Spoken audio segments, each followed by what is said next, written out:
This is the Shoulda Bet More podcast, presented by Goal Boys Network. Here's your host, Will Hill. Welcome to the Shoulda Bet More podcast, presented by Goal Boys. Coming up on the show, John Laghezza of The Athletic and MB Fantasy Life will join us. Do a little baseball, do a lot of baseball with John, actually. Pretty much all baseball with John. I'll do a little college hoops off the top here before we get to John, but I wanted to balance it a little bit because once these tournaments start, and they are underway, you wake up Friday and we're at that time of the year where you wake up, there's college hoops on, you go to bed, there's college hoops on. We're going to do a lot. Once these tournaments start, it's going to be pretty much, if not all, heavily college basketball for for the next few weeks, the next month or so. I wanted to mix in some baseball to balance it a little bit. These tournaments, and what it's hard about, it's great this time of the year, but what's hard about it, at least from a podcast, from a recording these standpoint, is these games come so fast and furious. To sit here and preview like the Friday games, some of these games start at noon, and by the time you listen to this, it might be the game might be over, which makes it tough from that aspect. But for the conferences that start on Friday, again, we had a bunch tip off Wednesday and Thursday, and they're pretty much all going to be in swing here over the next couple of days. The big conferences finish up this weekend, and then they will start midweek, and we are raring to go here as we inch up, creep towards Selection Sunday. 2 weeks from now will be a day into the tournament, so looking forward to it. Just a great time of the year. But the SoCon, or the Big South, starts on Friday. High Point a -200 favorite. Don't have anything there. CAA also starts Friday. Wilmington a 2-1 short shot there. I know some people, a friend of the show, Stucky, was tweeting about this, that he liked Drexel. Maybe it was on his podcast. We like Drexel at 20-1. There's still some 16-1 out there. I don't have anything. I haven't watched a ton of these teams. I'm always rooting for Hofstra because Hofstra hasn't been to the tournament in forever. I think it was 2001 or 2002. And they won this tournament in 2020. And literally the next day is when the world shut down due to COVID, and they never got to play in this tournament. So, but Hofstra does not have a good team this year. They're 30-1, but that is a team I'm at least rooting for. As far as these other ones, there's not a ton. I mentioned, some of the ones on the Wednesday show that I like. The one that is catching my eye a little bit, McNeese at -500 is unbettable, but I do think they win. St. Mary's up to +150 in some spots. They're just better than Gonzaga. I think there's a name brand thing with Gonzaga where they're being, to me, overrated. St. Mary's beat them twice. I know the whole thing. Well, it's hard to beat a team 3 times.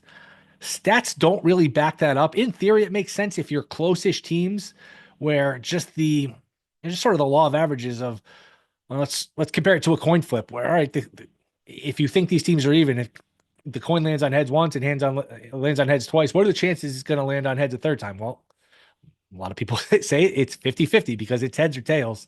And you can even strengthen that point by saying maybe it's not even a fair coin, because if one team is beating the other team twice and they're playing a third time, maybe it's just a matchup standpoint or a talent standpoint of this team, can't rebound with that team, or that team can't defend the other team. So keep that in mind. I know you're going to hear that over these next 10 days or so with these conference tournaments, and you're going to see a lot of rematches, a lot of teams meeting for the third time. Well, this team won 2 times. What are the odds they're going to win a third time? So it happens more than you think. The statistics of it's hard to beat a team 3 times doesn't really bear itself out. But that's really the only one I would add. I mean, there's not a ton. A lot of these, it's just hard when you get these conferences like the NEC where Central Connecticut's a huge favorite. High Point's a big favorite with Kev O'Neill on Monday show making a case for High Point. Once they get in the tournament, they could be feisty. I could see that. Looks like our Illinois State team, who I talked about on Wednesday, and I gave Todd Wishnev credit. Then I went to follow the money, and I talked about Illinois State too. And I guess I didn't give him credit on that time, and he got mad at me because he was listening to it. He needs a lot of credit, a lot of attention. I liked it as well as he did, but the fact that he liked it, I have so much respect for him. It put me over the top. So it wasn't like all him, but the fact that he liked it, I have respect for his opinions. But if I don't say it every time I mention that team, he gets really, really upset with me. They are blowing out Missouri State, so it looks like they will advance, and they will be 3 wins away from a tournament. So if you jumped in on that one at 15-1, hey, you still got some work to do. You were a favorite. You were supposed to win this game, but that's one that that's at least live here going into the weekend. As talked about how Drake at -110, 5-0 in overtimes. They're good, but they're vulnerable. They turn the ball over a lot, and they play slow, and they play a lot of close games, which makes them vulnerable to an upset. So I think that's one where we'll see if Illinois State has a chance. I do think they are live to make a run. I think this tournament is more wide open than people might think. But let's talk a little baseball. Plenty of hoops still to come these next couple of weeks. John Laghezza, Fantasy Life, The Athletic. That is next. This the Shoulda Bet More podcast.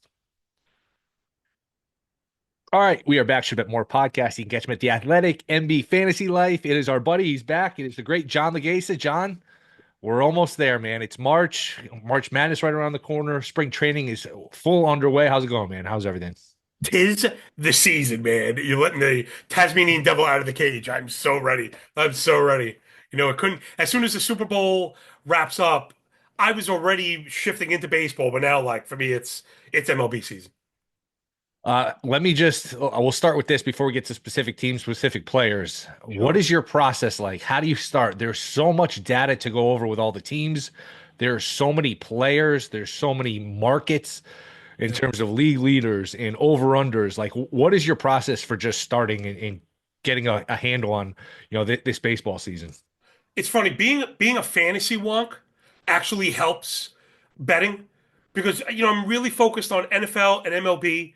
I get that little soft spot between seasons. So, where other people are really focused on NBA and college basketball, I kind of pump the brakes. I do my gambling in the stock market, when I need to scratch that itch.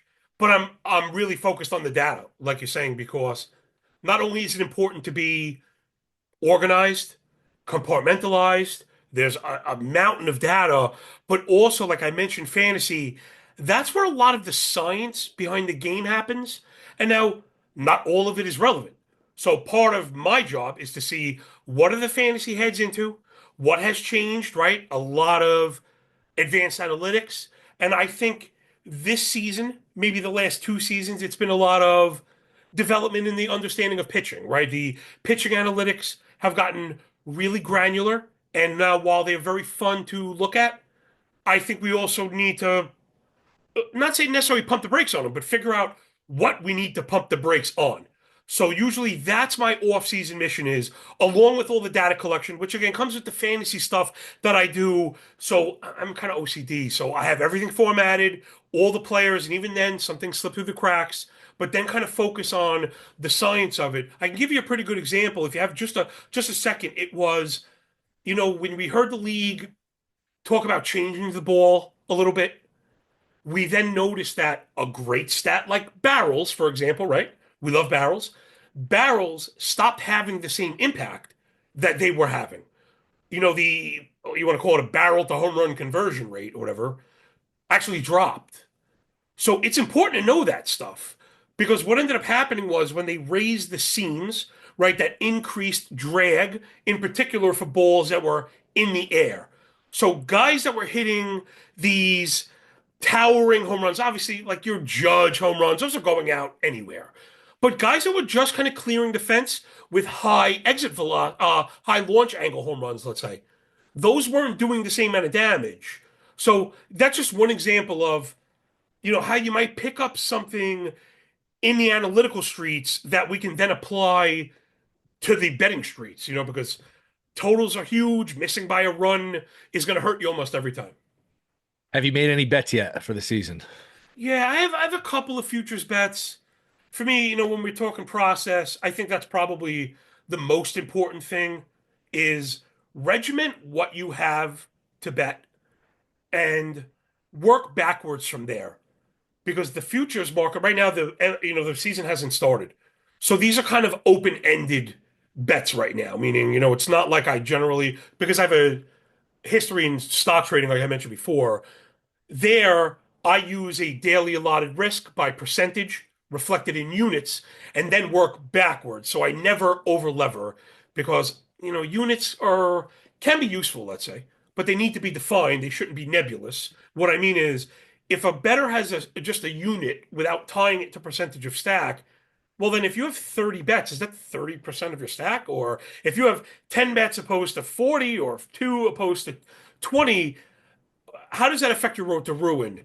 So for me, in the futures market, it's very important to kind of allot a percentage reflected in a unit amount and work backwards. Because again, if you are betting one or two things every day, all of February and all of March, all of a sudden you really may be over levered in a market that you don't want to be, in particular when it comes to minus 110 futures, which again are not bad. And if you think you have an edge, you should pursue that. But for me, I don't really like to hang my money on the shelf for 6 months for minus 110. That's a price we can get not just every day, but every hour of every day for the next 6 months. So, not to say I like to focus just on long shots, but I think that fits more into my plan where I don't want to be overlevered, where I think it's worth laying the money for so long. Anything in the market that you like that you would suggest that you look at and just think, hey, that number is just flat out wrong, or that number I have an edge here or there. Well, those are generally the 110 bets, so it's not like I'm avoiding them. Okay. But for example, I think the Padres are really, really undersung right now. They won 93 games, and I don't like to call them the luck games. I'm doing air quotes when you're watching. But from the year before, those are your extra inning and one-run games.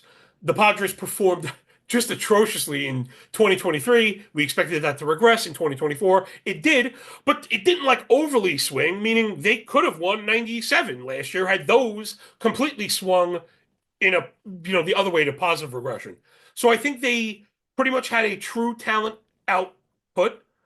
They spent the entire offseason talking about shedding salary and dangling seats. Well, in reality, they actually added Nick Pivetta, which is like a frontline starter. They got him on a great deal, but still, he's a legitimate SP2, SP3 in a lot of places. He's only going to be asked to be the SP4 for the Padres. They brought in Jason Adam last year to bolster the bullpen. So they're pretty good. Manny Machado, a full healthy offseason. Same for Tatis. He's done riding motorcycles off a mountaintop or whatever he was doing to get himself in trouble. But the bottom line is, they're a really good team. Jackson Merrill was fantastic in his rookie year, and the sky's the limit for this young man. He could, or he is the type of player that could earn MVP votes. So the Padres, I think, they're 85 and a half. So we're talking, 6 full games off last year's total. And I think that's just a factor of living in the Dodgers' shadow right now. So just in total, I'm high on the Padres compared to the market.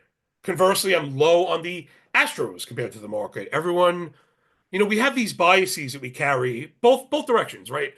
Good teams and bad teams. The bad teams we LOL, and the good teams we automatically push to the top. The Astros are at 88 games. I'm not seeing that. It's a vastly improved division, right? Texas is, man, I mean, I know all those guys have had Tommy Johns before, but we don't know when those injuries are going to manifest again. And right now, they're really good. Texas even brought in Berger for the back end of the lineup. They're going to be a lot better than they were last year. So I think that division's gotten a lot tougher out west, and I'm probably lower on the market than the Astros. You mentioned long shots. Any long shots you did take, or any long shots you're looking at?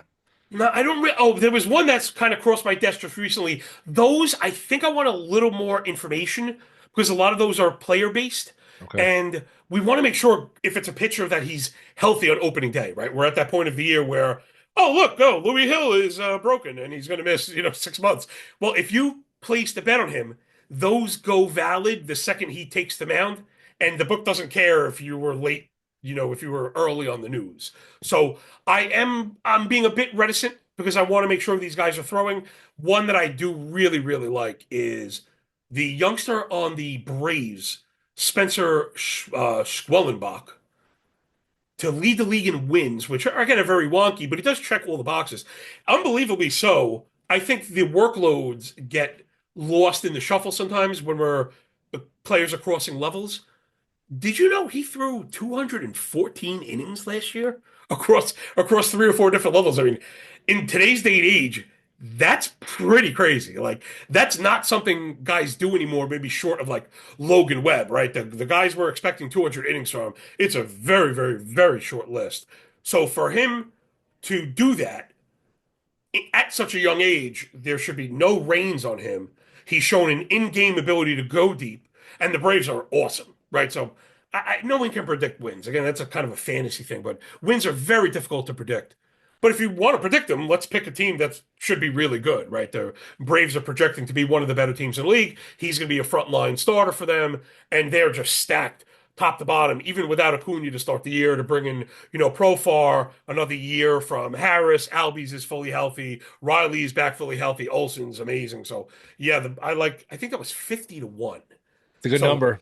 yeah, 50 to 1 is a pretty good number for a guy that again, just checks all those boxes.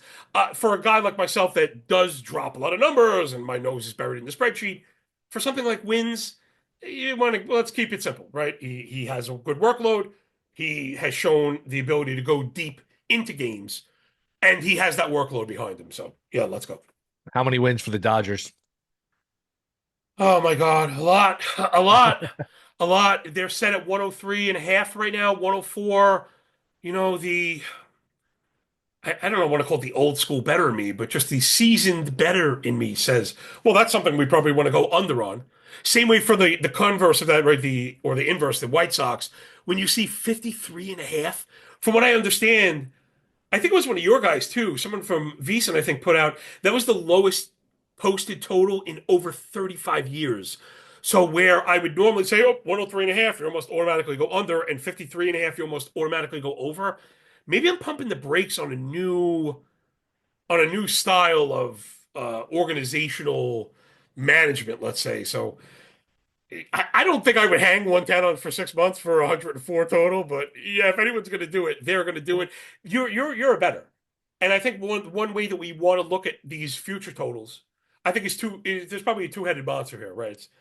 Are they going to be favored every day? The Dodgers are a check. And then are they going to add at the deadline? Because this in particular is something, dude, I have gotten myself into trouble as a younger man trying to snatch those low lines that I want to go over on. The Marlins always came to mind because they generally had good pitching staffs with bad offenses, bad bullpens. But the problem is, anybody that's worth their weight in salt at the deadline, they're selling off everything that isn't Right. nailed down.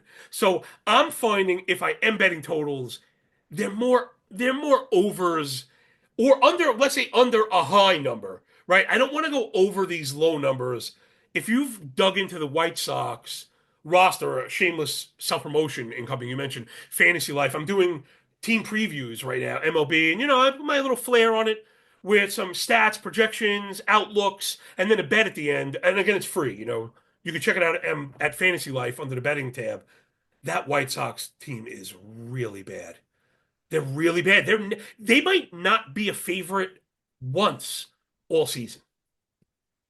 I think enthusiasm is the wrong word, but the positive. What's the opposite? The positives, if you're going to look at the White Sox, is people. I know some people think that the prospects that they've got in some of these trades and some of these young players in the minors are ready to contribute. And I guess the other way of looking at it, or to support that point, how bad could you really be? And they lost a lot of leads late last year, so maybe they hold on to some of those. I actually know some people that took. Now I think the number's gone, like over 49 and a half, over 50 and a half. I think it's bumped up a couple wins. So it's a point of like, how low can you actually go to actually take it under? How low can you go? Yeah, I absolutely hear you. Again, my first instinct is that's entirely too low. There was a time when being 100 loss team was not to say unheard of, but it was almost like a mark. It was something it was worthy of note, let's say. And now we're just expecting them to lose 110 or whatever. So yeah, I get you, and I wouldn't push back too hard. But my thing with the youngsters, and again, it's not so much Chicago is this is a blanket statement. Now that they've changed that rule where teams can get an extra pick if a player wins the Rookie of the Year, I think teams are more willing to start the year with prospects. And if they haven't started the year with a prospect and they're terrible, like the White Sox are going to be, I don't know if we're going to see them. So some of those young guys like Colson Montgomery, let's say, he's only 23, first round pick. He struggled with some plate approach stuff. They may say, you know what? We don't care if we win 55, right? They don't care if they win 55, 58, or 62. That really doesn't matter at the end of the day. They may be more interested in getting him the seasoning that it takes to maybe push him for a Rookie of the Year. So you have to calculate all this stuff. And what did they end up with last year? I'm trying to think. I know it was bad. I'm trying to think what the exact number was. If we look it What up. was the exact number last year? 41, right? and one. Yeah, hey. They were just 51 and a half games out of the division, just 51 and a half games out of the division. That's just remarkable to me. 10 games further out of the division than your win total. There's so many things wrong with that. And they didn't do anything in the offseason, right? They didn't do anything. I'm looking now. Well, they traded Crochet. I mean, they got worse, if anything. Right, they got notably worse. And he was their best chance of being Sure. listed as a favorite Right. last year. And even that went the way of the dodo because they were so worried about him breaking down that they were only letting him go. Well, he was going 3 1/3 or 4 innings at the end of the year, which for somebody like me, that I prefer to bet F5s. We could do a little betting content. I prefer to bet F5s once we hit in season. Again, I do all the modeling. So if anyone's interested in that stuff, just go to the Twitter handle at John Laghezza and it'll streamline all my work. But that's something I take very seriously and I model every game, every day.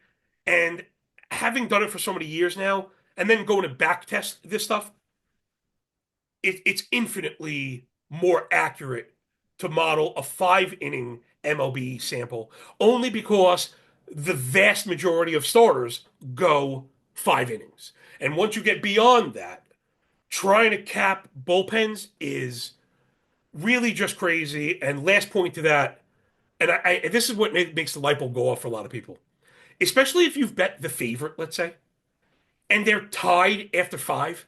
You probably want your money back, which is what you get if you push after five, right? If you, especially, I'm not a big juice guy, and again, I don't mean to disparage that because if you have an edge, I think you should pursue that, right? I don't like to make these blanket statements for that. However, I would say if you laid minus 185, it probably had something to do with the starter, and if it's tied after five, you're very happy to get your money back, right?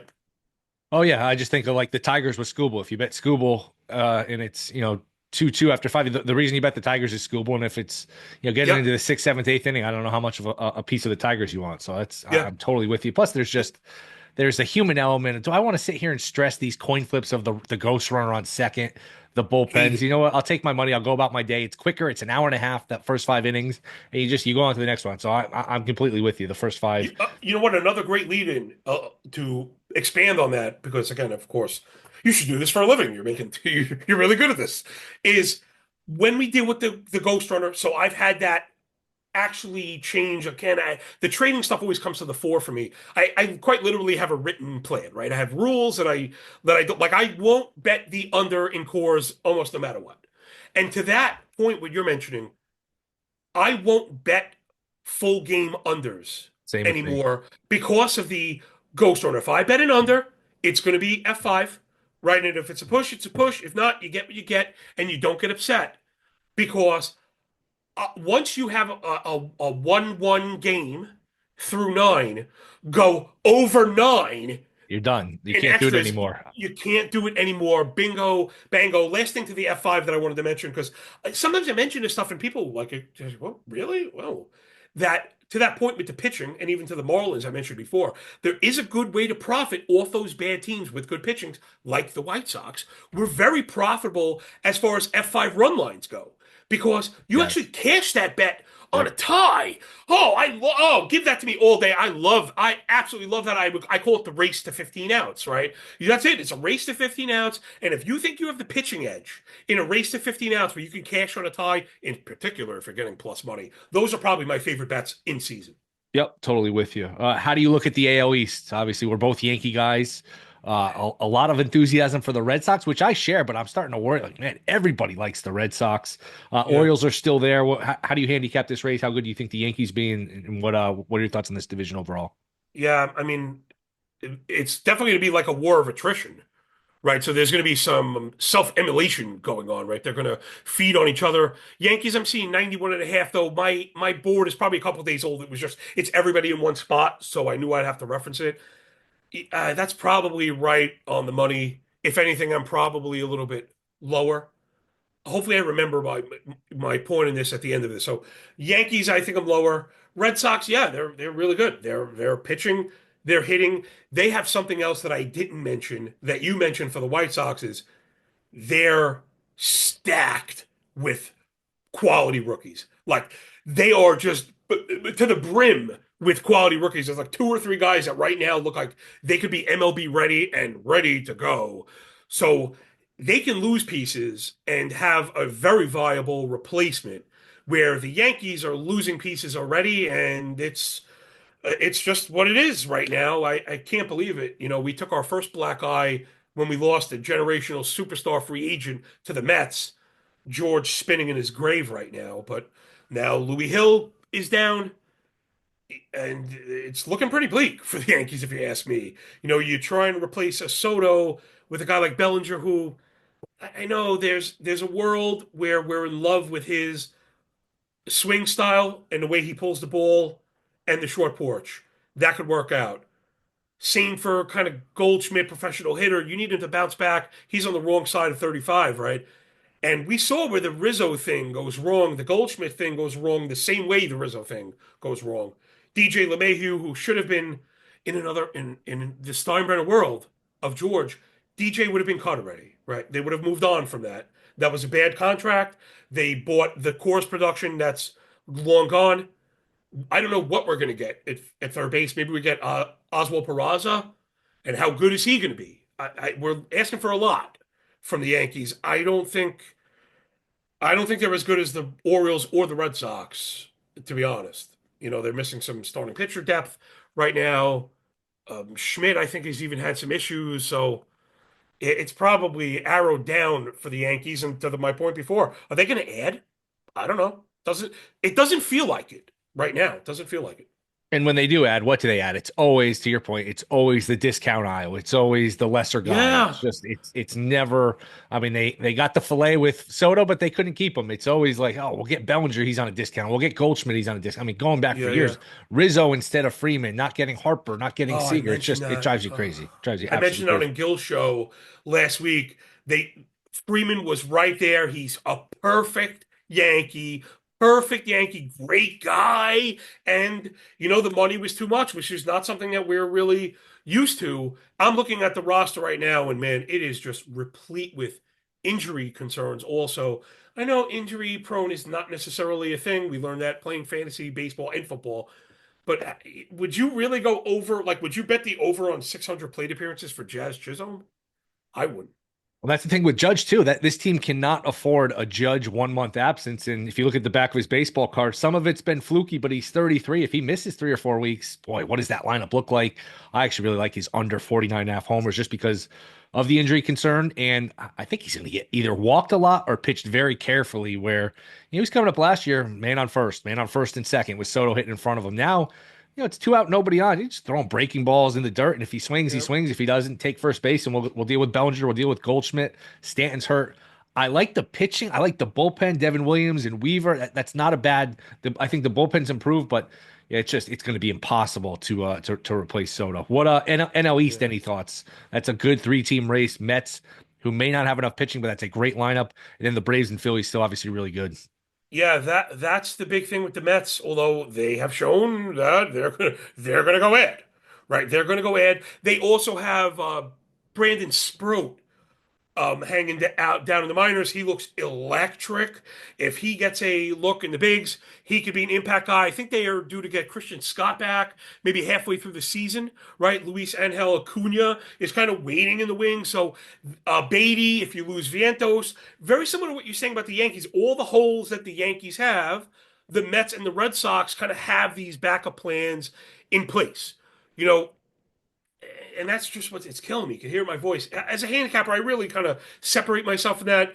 I've done very well betting against the Yankees, and I think this year's probably going to be a really good season to bet against the Yankees because the public doesn't know how to handle them. They always juice them up, right? There's a good percentage of the public that can't help but smash the favorite, that can't help but jam the Yankees run line into their parlays. And that's not the bet this year. I'm not taking any Yankee run lines this year. It stinks. Anyway, NL East, I really like the Phillies, right? Hard not to, because they have the frontline pitching, and that order is devastating, but they're also a little bit long in the tooth, right? Phillies is everybody over 30. 6 of the first 7 guys are over the age of 32, basically. Turner's going to be 32 in a month or so. So they might have some concerns there, though, 32 is maybe not quite what it was. Yeah, it's gonna be a war. I tend to think of injuries working in pendulum. The Braves had nobody hurt 2 years ago, everybody hurt last year. And if they kind of get that porridge right in the middle where it's decent, I think they're going to be really good. I also tend to like some of those young starters, right? I mentioned Schwellenbach. He could be a legit frontline SP1. Sale is a legit SP1. I really like what they have in Grant Holmes also, right? So having that fourth or fifth guy that can go out and maybe get you 15 wins is going to be where I think the wheat separates from the chaff, right? I think that's probably the difference. I think the Braves rotation is probably a little bit deeper than either the Phillies or the Mets. But if you told me they all end up with the same exact record, I probably believe it. Yeah, makes sense to me. Excited to get going. Any parting thoughts? Anything we didn't discuss that you want to get out there? Yes, Yep, there's go. one prop I've given out every single appearance I've made for the past 2 months because I'm a big Yankee guy, and it's funny, it's not a Yankee, but it goes to that. My dad's favorite player growing up was Mickey Mantle, right? He just had that player that he was so in love with because he was the best player of a generation when he could stay healthy, and mine is Mike Trout. Mike Trout's home run prop is set at 25, and it's killing me, man. It is killing me. It's entirely too low. I was doing the math for Gil the other day. Going back almost a decade, it's like 14 plate appearances per home run. So back of the napkin math means you're betting the under on 375 plate appearances. I just think we're really shorting this guy, and he's doing it right now in spring. Also, he looks healthy. He's hitting massive nukes the other way. I mean, Mike Trout is a ridiculous talent. He's a ridiculous talent. I think he's the best hitter again of my lifetime. So I'm going to take the over on Mike Trout getting over 25 home runs. He could do that in 2 healthy months. So it's bothering me because to me, they're just too low. And it plays into that inability to predict injuries, right? You could tell me Trout's but Johnny, I can guarantee he's gonna tear his ACL. But when? If it happens in October, he might be at 45 dollars already. So yeah, give me Trout to the over. Trout would be one where I'd be terrified to trade for him, but if anybody ever had the balls to do it, a Yankees, which they wouldn't absorb that contract. The Phillies, I know, has been rumored. Yeah. There's still maybe 2 or 3 monster seasons in there. Now, maybe you trade for him and it's a disaster and he plays 50 games a year and you say, what the hell did you do that for? The back of the baseball card, the writing was on the wall. You shouldn't have done that. But that's at least one that's interesting. I think it'd be good for baseball. It'd be good for Trout. It might be good for the Angels, just for both of them to part their separate ways. I don't know what that contract, if it's possible. Yeah, I have to make my own rational counter though, and it's even Philly has Schwarber. Like, you'd like to see him on a team where he could DH, but he's such a competitor. He insists on playing the outfield. And then the Angels went and brought in Soler, who is like, he's terrible. He is just terrible defensively. So it looks like they're going to be putting Trout into the outfield, which is probably suppressing that home run line. But I mean, he could get hurt also. We Sure. don't know how that stuff's going to shake out. But yeah, if Trout were to go somewhere where he is like a DH, then man, that line's if you go, then that line we're clearing. Although I push back if he makes it to the All-Star break, he might be at 25 already. Nope, absolutely. John, this was fun, man. Oh, I Appreciate the love it, time. man. Appreciate you. Yeah, absolutely. Let everyone know where they can find you. Yeah, find me at John Laghezza, JohnLaghezza. And again, that'll streamline all my stuff, athletic and be fantasy life. I have a Substack. If you're really into betting and you like all the sheets and stuff, I put all my degenerate, data in one spot because who wants 45 Chrome tabs open while there's 15 games going on? So, yeah, I appreciate you, man. Anytime you want me back, I'll be glad. Yeah, Absolutely. Hopefully do it again cool. soon. Thanks. Talk to you soon. All right. Rate, review, subscribe. Thank you to John Laghezza. We'll be back Monday. See you then.